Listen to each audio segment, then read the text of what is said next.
Alrighty, action. Take 2 or 3. Warbonett Superfly Tarp. I've got some little lightweight glow cords and these nifty little Amazon pullet ties. Not Amazon, whoever makes them. Then the normal go-to is these. They come. You can get a smaller line and called a zing it or lash it. This is AM steel. You can just tighten your tarp up. A lot of tarps, some come rigged, you gotta rig them up. I like to just go in underneath it, but nowadays, this is the Superfly, one of the biggest ones, but they've got a mountain fly, a thunder fly, and a mini fly, so you can get under it easier. Super strong. I get these mitten hooks, so I don't like unsnapping them, but they keep it around the trees. I'm a ducker. I just duck in. Looking at the Superior Gear 30 Fahrenheit E-Light hammock, 11 foot.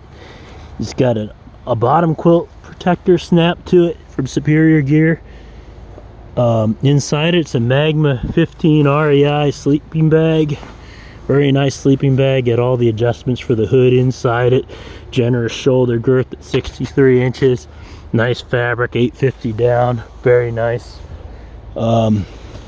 Got my jacket, Outdoor Research puffy. I'm using for a pillow there. Carry 2 of those when it gets real cold. This is the Dutchware hammock sock that's around it. And normally I just leave it and pull it right over. It has zippers, it has a cinch strap. You can cinch it around the other end of the hammock. And it has some mesh so you can kind of get a little venting. Pulling this out, you're looking at the Cacoon from Superior Gear. I have these nice nifty add-ons. It zips about halfway up. I mean, my initial thought was in a perfect world it might zip a few inches more so you can keep your stuff in there a little better, but it is a cocoon, it's not a quilt. So you've got this big triangular area that zips all the way up. That was another thing. I thought if I had another zipper pull here, I could lower it and it could kind of flop down where your feet are. There's a big air void here, but it's only spec'd at 40 Fahrenheit, so if you did all that, you might get a little colder, you know. It's a double layer, basically. It kind of like, if it's really, really cold, you want to double up. You put your sleeping bag in here and you got the Cacoon. If it's pretty warm out, like above 40 Fahrenheit, say, you pull out the sleeping bag, you just got a Cacoon. All you do is hop in, zip in. It's got a little draft collar snap shock cordy thing you can put around your neck if you want. And there you go. It's all zipped to the hammock. You don't have to worry about your quilt blowing out and flopping on the ground or whatever. But that said, it is only zipped halfway. Sometimes I see it if I don't tuck it in it. You know what I mean? It's kind of blowing out like that. I don't want to spend too much time on it because it's real expensive. A lot of people aren't going to buy it anyway, but you're good with just a quilt, regular quilt or sleeping bag, good to go. Like day in and day out. This Superior, or this REI Magma 15, good bag. Whatever you got, you know, right? But it all packs pretty good. See the Warbonett Superflies, got some pullouts on the other side. I'll show those off. I like, if you want to pull it out further, I think you can pay to have those on there. I don't really use them that much.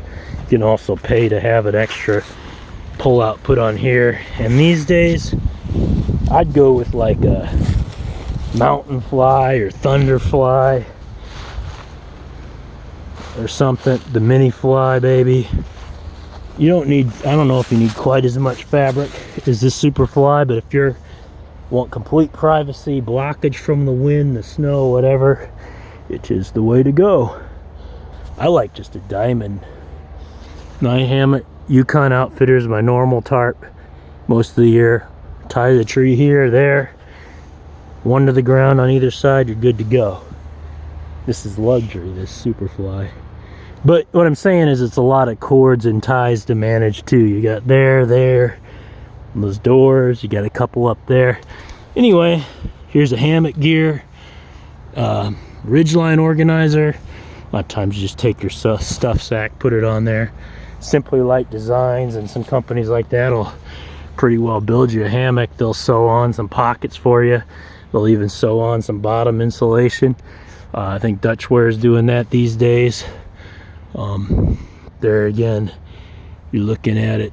If you're looking at the hammock without this cover, it'd just be kind of puffy like this.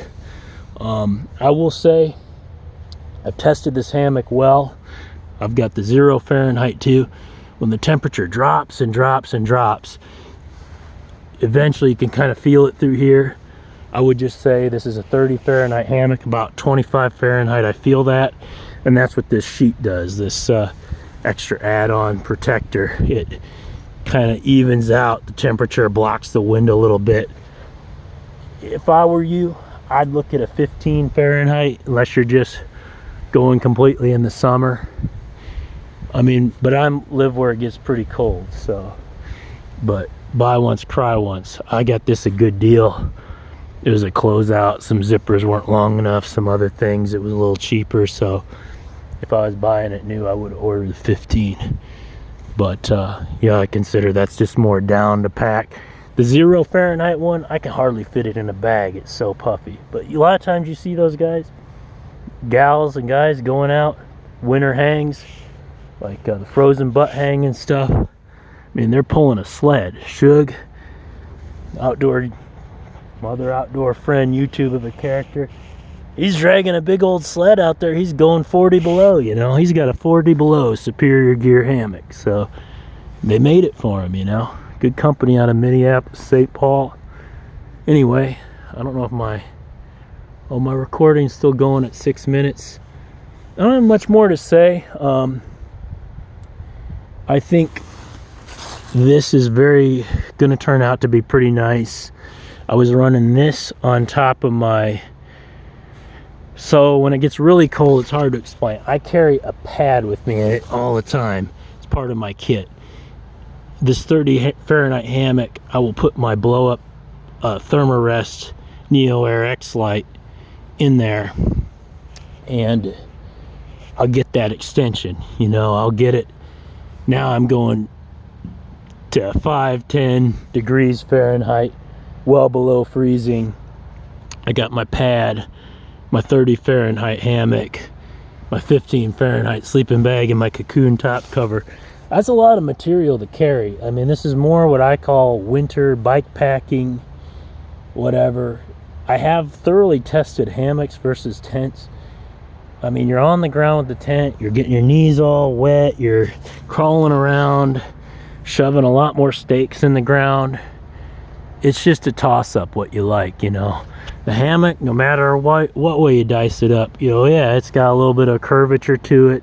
It's not a flat lay like laying on your back on the ground. You get that pad in there though.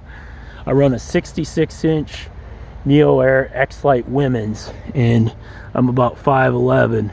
So just having that pad in there, you know, you can run the 6-foot regular pad.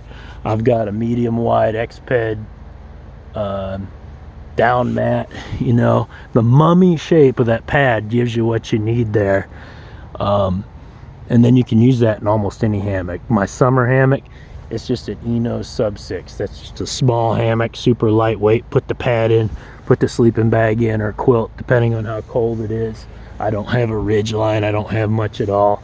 I just throw my backpack on the ground, and because that's what you can carry, you know, if you're just going place to place with your backpack.